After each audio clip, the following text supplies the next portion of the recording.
Hello friends, welcome back to my channel versatile Tamizhan 2.0. இந்த வீடியோவில் நம்ம எதை பற்றி பார்க்க போகிறோம்னா 2025 உங்களுடைய யூடியூப் AdSense அக்கௌண்ட்டோட US டேக்ஸ் இன்ஃபர்மேஷன் ஃபார்மை எப்படி நம்ம கரெக்டாக ஃபில் பண்ணி இன்ஸ்டண்ட்டாக பார்த்தீங்கன்னா அப்ரூவ் வாங்கன்னு சொல்லிட்டு லைவாக காமிக்க போகிறேன். இந்த ஃபார்மை நீங்கள் எல்லாருமே பார்த்தீங்கன்னா கட்டாயமாக அப்ளை பண்ணி ஆகணும். அப்ளை பண்ணாமல் அப்படின்னா நீங்கள் யூடியூப்லேருந்து ஏர்ன் பண்ணக்கூடிய மணிலேருந்து 30% பார்த்தீங்கன்னா அவங்க டேக்ஸாக பிடிச்சிப்பாங்க. நீங்கள் இதை அப்ளை பண்ணுறது மூலிமா கம்மியான பர்சன்டேஜ் டேக்ஸ் வந்து பிடிப்பாங்க. ஸோ எல்லாருமே கட்டாயமாக வீடியோவை ஸ்கிப் பண்ணாமல் ஃபுல்லாக பாருங்கள். ஸோ இப்போ தான் ஃபஸ்ட் டைம் வீடியோஸ் நீங்கள் பார்த்துட்டீங்கன்னா மறக்காமல் சப்ஸ்கிரைப் பண்ணி சப்போர்ட் பண்ணுங்கள். ஸோ வாங்க வீடியோ. ஃபஸ்ட்டு பார்த்தீங்கன்னா உங்களுடைய யூடியூப் சேனலோட AdSense அக்கௌண்ட்டை ஓப்பன் பண்ணிங்க. உங்களுக்கு பார்த்தீங்கன்னா AdSense எப்படி ஓப்பன் பண்ணுன்னு தெரியலனா ஜஸ்ட்டு கூகுளில் போய்ட்டு யூடியூப் AdSense லாகின் சொல்லிட்டு சர்ச் பண்ணுங்கள். நீங்கள் சர்ச் பண்ண ஃபஸ்ட்லேயே ஒரு லிங்க் வரும், கூகுள் AdSense அப்படின்னு சொல்லிட்டு. ஜஸ்ட் அதை கிளிக் பண்ணி உங்களுடைய யூடியூப் சேனலோட மெயில் ஐடி அதுக்கப்புறம் பாஸ்வேர்டு கொடுத்தீங்கன்னா உங்களுக்கு வேணால் இந்த மாதிரி பார்த்தீங்கன்னா யூடியூப் AdSense உங்கள் மொபைல்லே ஓப்பன் ஆயிரும். ஓப்பன் ஆனால் பார்த்தீங்கன்னா இது வரைக்கும் நீங்கள் எவ்வளோ அமௌண்ட் ஏர்ன் பண்ணுறீங்க, எவ்வளோ பேமெண்ட் உங்களுக்கு பேங்க்கில் வந்திருக்கு எல்லாமே காமிக்கும். இதில் பார்த்தீங்கன்னா கிட்டத்தட்ட ஒரு $50 மேலே நீங்கள் ரீச் பண்ணால் மட்டும் தான் இந்த US டேக்ஸ் இன்ஃபர்மேஷன் ஃபார்மை நீங்கள் ஆட் பண்ண முடியும். ஸ்டார்டிங்கில் உங்களுக்கு ஆட் பண்ணுற மாதிரி காமிக்கும் நீங்கள் மானிட்டேஷன் அப்ளை பண்ண உடனே. ஆனால் அதுக்கு ஒரு குறிப்பிட்ட அமௌண்ட் ஏர்ன் பண்ணால் தான் நீங்கள் வந்து அப்ளை பண்ண சொல்லிட்டு ஒரு வார்னிங் மாதிரி காமிக்கும். ஜஸ்ட் இப்போ டாப்பில் ரைட் சைடில் ஒரு 3 லைன் இருக்கும், அதை ஜஸ்ட்டு கிளிக் பண்ணிங்கன்னா அதில் மேலேருந்து மூணாவது பார்த்தீங்கன்னா பேமெண்ட்ஸ்னு ஒரு ஆப்ஷன் இருக்கும். ஜஸ்ட் அதை கிளிக் பண்ணுங்கள். அதில் ஃபஸ்ட்லேயே பார்த்தீங்கன்னா பேமெண்ட் இன்ஃபோன்னு ஒரு ஆப்ஷன் இருக்கும், அதை ஜஸ்ட்டு கிளிக் பண்ணிங்க. கிளிக் பண்ணோன்னு பார்த்தீங்கன்னா ஒரு 2 செகண்ட் லோடிங் ஆகும். லோடிங் ஆகிட்டு அடுத்த பேஜ் பார்த்தா நம்மளுக்கு இப்படி தான் ஓப்பன் ஆகும். இதில் அப்படியே பாட்டமில் அப்படியே ஸ்க்ரோல் பண்ணிட்டே வாங்க. இதில் கீழே பார்த்தீங்கன்னா செட்டிங்ஸ்னு சொல்லிட்டு ஒரு ஆப்ஷன் வந்து கொடுத்துருப்பாங்க. ஜஸ்ட்டு பாட்டமில் செட்டிங்ஸ் கீழே பார்த்தீங்கன்னா மேனேஜ் செட்டிங்ஸ் சொல்லிட்டு ப்ளூ கலரில் ஒரு பட்டன் இருக்கும். ஜஸ்ட்டு அதை கிளிக் பண்ணுங்கள். கிளிக் பண்ணோன்னா ஒரு 5 செகண்ட் லோடிங் ஆகும். அடுத்த பேஜ் பார்த்தா நம்மளுக்கு இப்படி தான் ஓப்பன் ஆகும். இதில் பார்த்தீங்கன்னா உங்களோட டீட்டெயில்ஸ் எல்லாமே ஸ்டார்டிங்லேருந்து கொடுத்துருப்பாங்க, எல்லாமே கரெக்டாக இருக்க பார்த்துங்க. இதில் பார்த்தீங்கன்னா உங்கள் நேமை பார்த்து வச்சுக்கிங்க. நிறைய யூடியூப் வீடியோவில் பார்த்தீங்கன்னா இந்த நேம் பார்த்தீங்கன்னா உங்கள் பேன் கார்டில் இருக்கிற மாதிரி கொடுக்க சொல்லுவாங்க. அதெல்லாம் நீங்கள் அதிகமாக கன்ஃபியூஸ் ஆயிடுவீங்க. அப்போல்லாம் நீங்கள் எதுவுமே கொடுக்கறதில்ல. ஆல்ரெடி பார்த்தீங்கன்னா நீங்கள் அட்ரஸ் ஐடி வெரிஃபிகேஷன்லாம் பண்ணிருப்பீங்க. இந்த நேமை வச்சு தான் நீங்கள் பண்ணிருப்பீங்க. ஜஸ்ட் இந்த நேமை நீங்கள் என்ட்ரு பண்ணாலே ஈஸியாக பார்த்தீங்கன்னா US டேக்ஸ் இன்ஃபர்மேஷன் ஃபார்மை நீங்கள் அப்ளை பண்ணிக்கலாம். ஸோ உங்கள் மைண்டை குழப்பிக்கிட்டு நீங்கள் பேன் கார்டில் இருக்கிற மாதிரி நேமை மாற்றணும் அவசியமே இல்லை. ஜஸ்ட் இப்போ கீழே ஸ்க்ரோல் பண்ணிங்கன்னா இந்த இடத்துல பார்த்தீங்கன்னா யூனிட் டேக்ஸ் இன்ஃபோன்னு சொல்லிட்டு ஒரு ஆப்ஷன் இருக்கும். இங்கே பார்த்தீங்கன்னா எதுவுமே இல்லாமல் பிளாங்காக இருக்கும். பக்கத்தில் பார்த்தீங்கன்னா ஒரு பென்சில் ஐக்கன் இருக்கும். ஜஸ்ட் அதை கிளிக் பண்ணுங்கள். கிளிக் பண்ண கீழே பார்த்தீங்கன்னா மேனேஜ் டேக்ஸ் இன்ஃபோன்னு சொல்லிட்டு பட்டன் இருக்கும். ஜஸ்ட் அதை கிளிக் பண்ணுங்கள். கிளிக் பண்ணோன்னு பார்த்தீங்கன்னா ஒரு 2 செகண்ட் லோடிங் ஆகிட்டு அடுத்த பேஜ் பார்த்தா நம்ம இப்படி தான் ஓப்பன் ஆகும். இல்லை ஸ்டார்டிங்லேயே கொடுத்துருப்பாங்க. நீங்கள் பார்த்தீங்கன்னா டேக்ஸ் இன்ஃபர்மேஷன் ஃபார்மை சப்மிட் பண்ணாமல் விட்டிங்கன்னா 30% வரைக்கும் பார்த்தீங்கன்னா உங்களுக்கு உங்களோட பேமெண்ட்டை வித்ஹோல்டு பண்ணி வச்சுப்பாங்கன்னு சொல்லி கொடுத்துருப்பாங்க. அது கீழே பார்த்தீங்கன்னா ஆட் டேக்ஸ் இன்ஃபோன்னு சொல்லிட்டு ஒரு ப்ளூ கலரில் ஒரு பட்டன் இருக்கும். ஜஸ்ட் அதை கிளிக் பண்ணுங்கள். கிளிக் பண்ண நெக்ஸ்ட் பேஜில் இந்த மாதிரி பார்த்தீங்கன்னா ஸ்டார்ட் நியூ ஃபார்ம் அப்படின்னு ஒரு ஆப்ஷன் வரும். ஜஸ்ட் அதை கிளிக் பண்ணுங்கள். நீங்கள் பார்த்தீங்கன்னா ஸ்டார்ட் ஃபார்ம் பட்டனை கிளிக் பண்ணோன்னா திரும்ப பார்த்தா நீங்கள் தான் இதை யூஸ் பண்ணி அதோட வெரிஃபை பண்ணுறதுக்காக உங்களுடைய சேனலோட பாஸ்வேர்டை என்டர் பண்ண சொல்லுவாங்க. இந்த இதை தப்பு இல்லாமல் உங்கள் சேனல் பாஸ்வேர்டை என்டர் பண்ணிங்க. நீங்கள் பார்த்தீங்கன்னா உங்கள் சேனலோட பாஸ்வேர்டை என்டர் பண்ணி ஜஸ்ட்டு ஓகே கொடுத்த உடனே அடுத்த பேஜ் பார்த்தா உங்களுக்கு இப்படி தான் ஓப்பன் ஆகும். டாப்லேயே பார்த்தீங்கன்னா யுனைடெட் ஸ்டேட்ஸ் டேக்ஸ் இன்ஃபோன்னு கொடுத்துருப்பாங்க. இல்லை ஃபஸ்ட்லேயே பார்த்தீங்கன்னா உங்களுடைய அக்கௌண்ட்டோட டைப் வந்து கேட்பாங்க, இண்டிவிஜுவலாக நான் இண்டிவிஜுவலாக அப்படின்னு சொல்லிட்டு. ஃபஸ்ட்டில் இருக்க இண்டிவிஜுவல் ஆப்ஷனை கிளிக் பண்ணி நெக்ஸ்ட் ஆப்ஷனை கிளிக் பண்ணுங்கள். அடுத்து கீழே பார்த்தீங்கன்னா நீங்கள் வந்து அமெரிக்காவோட சிட்டிசனாக கேட்பாங்க. இதுக்கு பார்த்தீங்கன்னா நோ கொடுத்துங்க. நோ கொடுத்துட்டு ஜஸ்ட்டு நெக்ஸ்ட் பட்டனை கிளிக் பண்ணுங்கள். கிளிக் பண்ணோன்னா அடுத்தது பார்த்தீங்கன்னா இந்த மாதிரி ஃபார்மை வந்து செலக்ட் பண்ண சொல்லுவாங்க. Select W8 tax form type அப்படின்னு சொல்லிட்டு. நீங்கள் பார்த்தீங்கன்னா இண்டிவிஜுவலாக இருந்தீங்கன்னா ஃபஸ்ட்டில் இருக்க ஃபார்மை வந்து செலக்ட் பண்ணுங்கள். W8B என்ற ஃபார்மை செலக்ட் பண்ணிங்க. அதே பார்த்து நீங்கள் பிஸ்னஸ் பண்ணுறீங்க நான் இண்டிவிஜுவல்னால் கீழே இருக்க W8 ECI ஃபார்மை செலக்ட் பண்ணணும். கீழே பார்த்தீங்கன்னா ஸ்டார்ட் W8BN ஃபார்ம்னு இருக்கும். ஜஸ்ட் அந்த பட்டனை கிளிக் பண்ணுங்கள். கிளிக் பண்ணணும் ஒரு 5 செகண்ட் லோடிங் ஆகும், வெயிட் பண்ணுங்கள். இப்போ பார்த்தீங்கன்னா W8BN டேக்ஸ் ஃபார்ம் வந்து ஓப்பன் ஆகிடுச்சு. மொத்தம் பார்த்தீங்கன்னா இதில் 7 ஸ்டெப் தான் இருக்குது. ஃபஸ்ட் ஸ்டெப் பார்த்தீங்கன்னா டேக்ஸ் ஐடென்டிட்டி கொடுத்துருப்பாங்க. இல்லை ஃபஸ்ட்லேயே பார்த்தீங்கன்னா உங்கள் நேம் வந்து டிஃபால்ட்டாக இருக்கும். அது கீழே பார்த்தீங்கன்னா கண்ட்ரியை வந்து செலக்ட் பண்ணிங்க, இந்தியாவை கரெக்டாக கண்ட்ரி செலக்ட் பண்ணிட்டு அப்படியே கீழே ஸ்க்ரோல் பண்ணிட்டே வாங்க. இங்கே பார்த்தீங்கன்னா ஃபாரின் டின் அப்படின்னு சொல்லிட்டு ஒரு நம்பரை வந்து கேட்பாங்க. இந்த இடத்துல பார்த்தீங்கன்னா உங்களுடைய பேன் கார்டு நம்பரை தப்புலாம் வந்து என்ட்ரு பண்ணிங்க.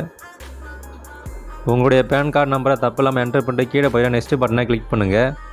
கிளிக் பண்ணோன்னு பார்த்தீங்கன்னா அடுத்தது பார்த்தீங்கன்னா அட்ரஸை நம்ம வெரிஃபை பண்ணுற மாதிரி வரும். இந்த இடத்துல பார்த்தீங்கன்னா பர்மனெண்ட் ரெசிடென்ஸ் அட்ரஸ் இருக்கும். நீங்கள் தங்கியிருக்க அட்ரஸ் பார்த்தீங்கன்னா பர்மனெண்ட் அட்ரஸாக இருந்தால் இந்த பாக்ஸை ஜஸ்ட் டிக் பண்ணிங்க. டிக் பண்ணி கீழே பார்த்தீங்கன்னா ஃபஸ்ட்டில் இந்தியா செலக்ட் ஆகிருக்கும் கண்ட்ரி. கீழே பார்த்தீங்கன்னா ஸ்ட்ரீட் அட்ரஸை ஜஸ்ட் கிளிக் பண்ணால் போதும். ஆல்ரெடி நீங்கள் அட்ரஸ் வெரிஃபிகேஷன் பண்ணிருப்பீங்க. கீழே பார்த்தீங்கன்னா நீங்கள் கொடுத்த அட்ரஸ் வந்து காமிக்கும். ஜஸ்ட் அதை கிளிக் பண்ணிங்க. அதேமாதிரி ஒரு பாக்ஸாக நீங்கள் கிளிக் பண்ணிங்கன்னா ஆட்டோமேட்டிக்காக அட்ரஸ் வந்து செலக்ட் ஆயிரும். கீழே பார்த்தீங்கன்னா கொடுத்துருப்பாங்க மெயிலிங் அட்ரஸும் உங்களுடைய பர்மனெண்ட் அட்ரஸும் சேமானு கேட்பாங்க. சேம்னா ஜஸ்ட் அந்த செக் பாக்ஸை டிக் பண்ணுங்கள். டிக் பண்ணிங்கன்னா இந்த மாதிரி பார்த்தீங்கன்னா கீழே இருக்க அட்ரஸ் ஆட்டோமேட்டிக்காக ஹைட் ஆயிரும். கீழே பார்த்தீங்கன்னா நெக்ஸ்ட் பட்டனை கிளிக் பண்ணுங்கள்.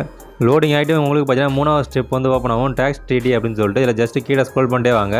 இங்கே பார்த்தீங்கன்னா 2 ஆப்ஷன் வந்து கொடுத்துருப்பாங்க. இல்லை 2வது இருக்க ஆப்ஷனை கிளிக் பண்ணுங்கள். எஸ் ஐ ஆம் eligible for A reduced withholding ரேட்டுன்னு இருக்கும். 2வது இருக்க ஆப்ஷனை கிளிக் பண்ணுங்கள். கிளிக் பண்ணோன்னா கீழே பார்த்தீங்கன்னா உங்களுக்கு இந்த மாதிரி ஓப்பன் ஆகும். இல்லை ஃபஸ்ட்டில் இருக்க அந்த செக் பாக்ஸை ஜஸ்ட் வந்து டிக் பண்ணிங்க. கீழே கண்ட்ரியில் பார்த்தீங்கன்னா நம்ம இந்தியா கண்ட்ரியை வந்து கரெக்டாக செலக்ட் பண்ணிங்க. செலக்ட் பண்ணோன்னா பார்த்தீங்கன்னா உங்களுக்கு இந்த மாதிரி தான் ஓப்பன் ஆகும். இதில் அப்படியே கீழே பார்த்தீங்கன்னா ஸ்பெஷல் ரேட்ஸ் அண்ட் கண்டிஷன் கொடுத்துருப்பாங்க. இதில் இருக்க ஃபஸ்ட்டில் இருக்க அந்த அதர் கார்ப்பரேட் ராயல்ட்டிஸ் இருக்கும். அந்த செக் பாக்ஸை ஜஸ்ட் டிக் பண்ணுங்கள். டிக் பண்ண கீழே பார்த்தீங்கன்னா ஆர்டிகல் அண்ட் பேராகிராஃபாக செலக்ட் பண்ண சொல்லுவாங்க. ஜஸ்ட் அதை கிளிக் பண்ணி ஆர்டிகல் 12 அண்ட் பேராகிராஃப் 2A2ன்னு இருக்கும். அதை ஜஸ்ட் செலக்ட் பண்ணிங்க. பக்கத்தில் பார்த்தீங்கன்னா வித்ஹோல்டிங் ரேட் இருக்கும். ஜஸ்ட் அதை கிளிக் பண்ணி 15% வந்து செலக்ட் பண்ணிங்க. கீழே பார்த்தீங்கன்னா ஒரு செக் பாக்ஸ் இருக்கும். அந்த செக் பாக்ஸை டிக் பண்ணுங்கள். இப்போ கீழே பார்த்தீங்கன்னா சர்வீஸ் ஆர் அதர் பிஸ்னஸ் இன்கம்னு இருக்கும். ஜஸ்ட் அந்த செக் பாக்ஸை டிக் பண்ணுங்கள். கீழே பார்த்தீங்கன்னா ஆர்டிகல் அண்ட் பேராகிராஃபை அகைன் வந்து செலக்ட் பண்ணுங்கள். இங்கே பார்த்தீங்கன்னா ஆர்டிகல் 7 அண்ட் பேராகிராஃப் 1 இருக்கும். அதை ஜஸ்ட் செலக்ட் பண்ணிங்க. அதுக்கு பக்கத்துலேயே பார்த்தீங்கன்னா வித்ஹோல்டிங் ரேட்டையும் கரெக்டாக வந்து 0% இருக்கும். அதை வந்து செலக்ட் பண்ணிங்க. கீழே பார்த்தீங்கன்னா அகைன் ஒரு செக் பாக்ஸ் இருக்கும். அதை டிக் பண்ணிங்க. இப்போ 3வதாக பார்த்தீங்கன்னா மோஷன் பிக்சர் அண்ட் டிவி ராயல்ட்டிஸ்னு இருக்கும். ஜஸ்ட் அந்த செக் பாக்ஸை டிக் பண்ணுங்கள். கீழே பார்த்தீங்கன்னா ஆர்டிகல் அண்ட் பேராகிராஃபை ஜஸ்ட் கிளிக் பண்ணிவிட்டு 12 அண்ட் பேராகிராஃப் 2A2 வந்து செலக்ட் பண்ணிங்க. பக்கத்தில் பார்த்தீங்கன்னா வித்ஹோல்டிங் ரேட் வந்து கொடுத்துருப்பாங்க. ஜஸ்ட் அதில் 15% வந்து செலக்ட் பண்ணிங்க. கீழே பார்த்தீங்கன்னா அகைன் ஒரு செக் பாக்ஸ் இருக்கும். அதை டிக் பண்ணிங்க. டிக் பண்ணிட்டு இப்போ கீழே பார்த்தீங்கன்னா நெக்ஸ்ட்னு ஒரு பட்டன் இருக்கும். ஜஸ்ட் அதை கிளிக் பண்ணுங்கள். அடுத்ததாக பார்த்தீங்கன்னா உங்களுக்கு 4வது ஸ்டெப் வந்து ஓப்பன் ஆகிடுச்சு. ஆக்டிவிட்டீஸ் அண்ட் சர்வீஸ் பர்ஃபார்ம்டு இன் யூஎஸ்ன்னு கேட்டிருப்பாங்க. நீங்கள் பார்த்தீங்கன்னா அமெரிக்காவில் ஏதாவது ஆக்டிவிட்டி அண்ட் சர்வீஸ் ஏதாவது பர்ஃபார்ம் பண்ணுறீங்களான்னு கேட்டிருப்பாங்க. இதில் பார்த்தீங்கன்னா நோ கொடுத்துங்க. நோ கொடுத்தோன்னே கீழே பார்த்தீங்கன்னா ஒரு செக் பாக்ஸ் ஓப்பன் ஆகும். அதில் பார்த்தீங்கன்னா ஐ சர்டிஃபிகேட் தட்டுன்னு இருக்கும். அதை ஜஸ்ட்டு அந்த பாக்ஸை டிக் பண்ணிங்க. டிக் பண்ணி கீழே பார்த்தீங்கன்னா நெக்ஸ்ட்டு கொடுங்க. நெக்ஸ்ட்டு கொடுத்தோன்னா பார்த்தீங்கன்னா அடுத்ததாக பார்த்தீங்கன்னா டேக்ஸ் ரிப்போர்ட்டிங் சொல்லிட்டு 5வது ஸ்டெப் ஓப்பன் ஆகும். இதில் ஃபஸ்ட்டில் பார்த்தீங்கன்னா டிஃபால்ட்டாக கோ பேப்பர்லெஸ்னு வந்து செலக்ட் ஆகிருக்கும். அது கீழே பார்த்தீங்கன்னா அவங்களோட அக்ரிமெண்ட் கொடுத்துருப்பாங்க. ஜஸ்ட் அதை படித்து பார்த்துட்டு கீழே பார்த்தீங்கன்னா அக்செப்ட்ன்ற பட்டனை கிளிக் பண்ணிங்க செக் பாக்ஸை. கீழே அகைன் பார்த்தீங்கன்னா நெக்ஸ்ட் பட்டனை கிளிக் பண்ணுங்கள். நெக்ஸ்ட்டு கொடுத்தோன்னா பார்த்தீங்கன்னா டாக்குமெண்ட் ப்ரீவியூ வந்து ஓப்பன் ஆயிரும். இதில் ஃபஸ்ட்டில் பார்த்தீங்கன்னா ஒரு செக் பாக்ஸ் இருக்கும். அதை வந்து கன்ஃபார்ம்னு இருக்கும். அந்த பாக்ஸை டிக் பண்ணிங்க. டிக் பண்ணிட்டு கீழே பார்த்தீங்கன்னா அந்த ஃபார்ம் வந்து கொடுத்துருப்பாங்க. ஜஸ்ட் அது கீழே நெக்ஸ்ட் பட்டனை கிளிக் பண்ணுங்கள். கிளிக் பண்ணோன்னா பார்த்தீங்கன்னா அடுத்தது 7வது ஸ்டெப்பாக பார்த்தீங்கன்னா சர்டிஃபை அண்ட் சைன் சொல்லிட்டு பாக்ஸ் இருக்கும். அது கீழே பார்த்தீங்கன்னா ஒரு செக் பாக்ஸ் கொடுத்துருப்பாங்க. அண்டர் பெனால்டிஸ் ஆஃப் பெர்ஜுரி அப்படின்னு சொல்லி கொடுத்துருப்பாங்க. ஜஸ்ட் அந்த செக் பாக்ஸை டிக் பண்ணிங்க. டிக் பண்ணி கீழே அப்படியே ஸ்க்ரோல் பண்ணிட்டே வாங்க. இந்த இடத்துல பார்த்தீங்கன்னா அன்சேஞ்ச் ஸ்டேட்டஸ் அப்படி அப்படின்னு கொடுத்துருப்பாங்க. அந்த இடத்துல ஒரு இதை வந்து கொடுத்துருப்பாங்க செக் பாக்ஸை. அதையும் வந்து டிக் பண்ணிங்க. டிக் பண்ணோன்னே பார்த்தீங்கன்னா இதில் ஃபஸ்ட்லேயே பார்த்தீங்கன்னா இயரை வந்து கேட்பாங்க. எந்த இடத்துல இயர் பார்த்தீங்கன்னா நீங்கள் எந்த இயரில் அப்ளை பண்ணுறீங்களோ ஆட்சென்ஸில் யூஎஸ் டேக்ஸ் இன்ஃபர்மேஷன் ஃபார்ம் அதை பார்த்தீங்கன்னா 2025 நம்ம வந்து அப்ளை பண்ணுறோம். 2025 கொடுத்துங்க. கீழே பார்த்தீங்கன்னா டிஸ்கிரிப்ஷன் டேட்டா ஃபார் ஈச்னு கொடுத்துருப்பாங்க. இந்த இடத்துல நீங்கள் எதுவும் கொடுக்க தேவையில்ல. ஜஸ்ட் கீழே பார்த்தீங்கன்னா யுவர் சிக்னேச்சர்னு இருக்கும். ஜஸ்ட் அதில் மேலே பார்த்தீங்கன்னா கொடுத்துருப்பாங்க ஒரு கொஸ்டின் கேட்டிருப்பாங்க. Are you the person listed இந்த சிக்னேச்சர் செக்ஷன் கொடுத்துருப்பாங்க. இது உங்களோட யூடியூப் சேனல் தானா, நீங்கள் தான் வந்து இதை அப்ளை பண்ணி கேட்டிருப்பாங்க, ஓனர் நீங்களான்னு. ஜஸ்ட் எஸ் கொடுத்துங்க. எஸ் கொடுத்துட்டு அப்படி கீழே ஸ்க்ரோல் பண்ணிட்டு வந்தீங்கன்னா இந்த இடத்துல பார்த்தீங்கன்னா ஃபுல் லீகல் நேம் கேட்பாங்க. இந்த இடத்துல பார்த்தீங்கன்னா உங்களோட லீகல் நேமை கரெக்டாக தப்பு இல்லாமல் வந்து என்ட்ரு பண்ணிக்கிங்க. இந்த இடத்துல பார்த்தீங்கன்னா உங்களுடைய அட்ரஸ் வெரிஃபிகேஷன் ஐடி வெரிஃபிகேஷன் பண்ணிருப்பீங்க. அந்த நேம் என்ன கொடுத்தீங்களோ அந்த நேமை பார்த்தீங்கன்னா திரும்ப தப்பு இல்லாமல் வந்து நீங்கள் கொடுத்துக்குங்க. நேமை கரெக்டாக என்டர் பண்ணிட்டு கீழே பார்த்தீங்கன்னா சப்மிட் அப்படின்னு ஒரு பட்டன் இருக்கும். ஜஸ்ட் அதை கிளிக் பண்ணுங்கள். நீங்கள் கிளிக் பண்ணோன்னா பார்த்தீங்கன்னா இந்த மாதிரி ஒரு 5 செகண்ட் லோடிங் ஆகும். இப்போ அடுத்த பேஜில் பார்த்தீங்கன்னா நம்மளுக்கு பார்த்தீங்கன்னா இன்ஸ்டண்ட்டாக அப்ரூவ் வந்து ஆகிடுச்சு. நீங்களே லைவாக பாருங்கள். ஸோ ஒரு சில பேருக்கு பார்த்தீங்கன்னா மிஸ்ஸிங் டாக்குமெண்ட் போட்டு உங்களுடைய டிரைவிங் லைசன்ஸ் ஓட்டர் ஐடிலாம் அப்லோட் பண்ண சொல்லுவாங்க. அந்த மாதிரி அப்லோட் பண்ணிங்கன்னா உங்களுக்கு பார்த்தீங்கன்னா 7 நாளுக்கு அப்புறம் தான் பார்த்தீங்கன்னா ஃபார்ம் வந்து சப்மிட் ஆகிடுச்சா இல்லை வந்து டெலிட் ஆகிடுச்சு அப்படின்னு கொடுத்துருப்பாங்க. இன்டர்வியூவில் இருக்கும் அது வரைக்கும்.